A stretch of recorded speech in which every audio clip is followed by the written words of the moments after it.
I'm here with a good friend of mine, Katie Byrd, instructor of percussion at UWG, and also the director of the Percussion Ensemble. And that's something near and dear to my heart because I'm a drummer. I grew up with it. But I don't think it's in everyone's wheelhouse to really understand a percussion ensemble. So can you enlighten us a little bit about what exactly that is? Sure. I mean, I could talk for a while, so cut me down if I'm rambling Yeah. here. But I mean, percussion ensemble is any group of people who are playing predominantly percussion instruments.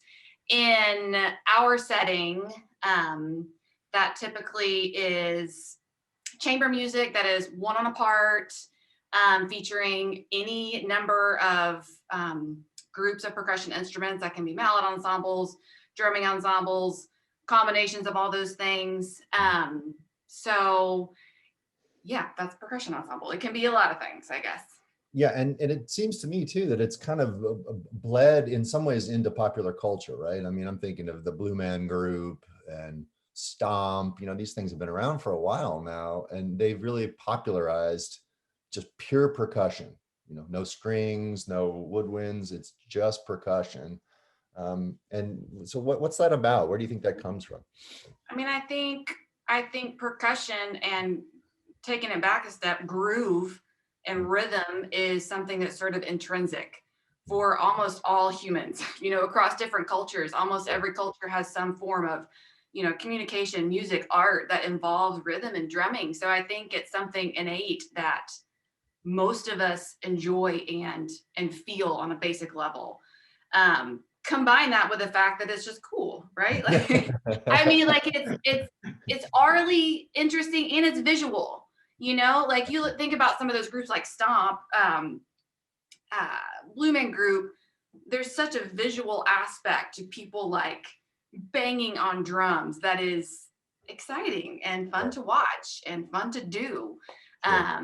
So I think, I think there's just a wide, audience that would enjoy that.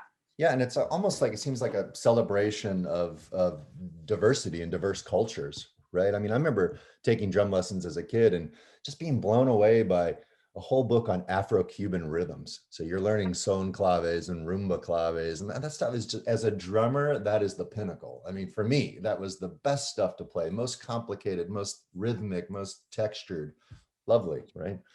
Absolutely. And I think there are things that like I knew as a percussionist that I just assumed most people knew about, African cultures or Latin American cultures. And I guess I didn't realize that like learning about percussion and drums was sort of a gateway to learning about other cultures.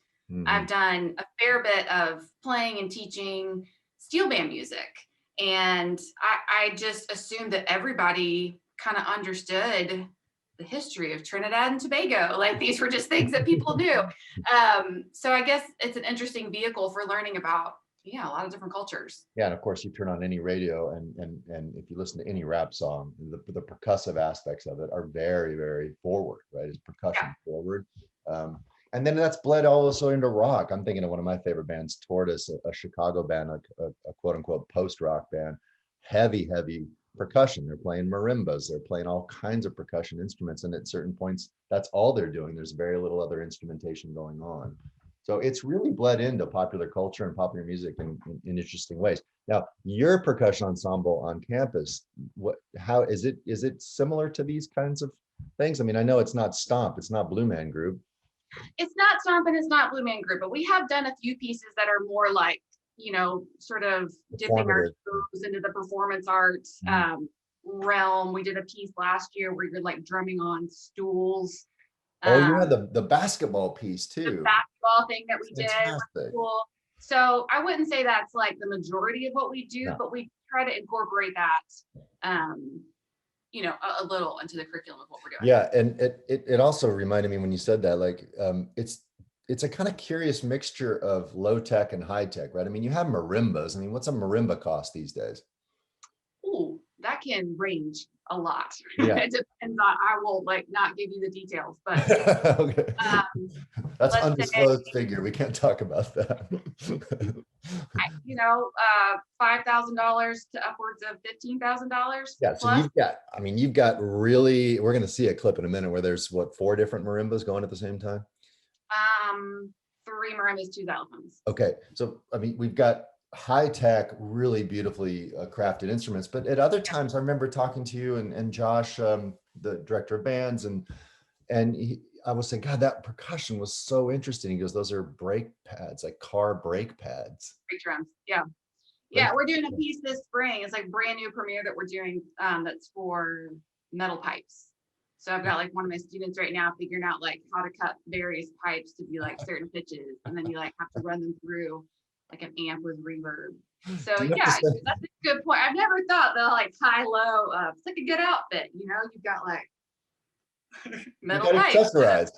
You got accessorized. But I mean, it is different, right? I mean, if you have like a string quartet, they're playing, fantastically expensive instruments. No one's banging on no one's getting out a, I don't know, putting a bunch of strings on a pipe and playing them. It just doesn't happen as often as it does with percussion, right? Right. And I think that's part of the reason the percussion ensemble is having such a moment right now is Right. because the instruments are, one, accessible, and two, almost infinite. Like if you go to a percussion ensemble concert right now, pretty good bet you're going to see a flower pot being played. I saw the article. You said flower pots. I mean, they're a thing right now. People are exploring different flower pot techniques. We're one step removed from the guys busking in the subway tunnels playing on, paint buckets and stuff, which is amazing sometimes. It's legit, yeah. Totally legit. So let's move on. I want to show a couple of clips. I know you've sent me a video that's just fantastic for the GMEA. Is that what you recorded it for? Yes. So our percussion ensemble was invited to perform at the Georgia Music Educators Association conference, which at the time we thought would be an actual in-person conference performance. Sure. Obviously, it's been switched to a virtual conference. So what we did was we did a pre-recorded video that will be released on January 30th for conference attendees. Sure. And you highlighted 2 clips for me. The first is a piece called The Third Floor Bedroom. Yes. You want to talk about that just briefly? Yeah, so The Third Floor Bedroom is a premiere. It's the world premiere. It's by a composer that we worked with. Her name is Jamie Thurman. And we met Jamie last February at a conference that our wind ensemble was playing. And I was just really drawn to what she had to say about her music. And started a conversation with her and asked if she had written for percussion. And she said, well, I have one piece that needs a premiere. And yeah, I was like, we'll do it. I will do it. Let's do it right now. So that's The Third Floor Bedroom. And we've actually also commissioned Jamie to write another piece for us that she's working on right now. And we just really enjoyed collaborating with her. She's such a giving composer. She was really interested in our opinion and our feedback from myself and also from the students about, does this feel good to play? How does this lay on the instruments? So it was just such a great experience for myself and for the students to be able to work, with a living composer like that.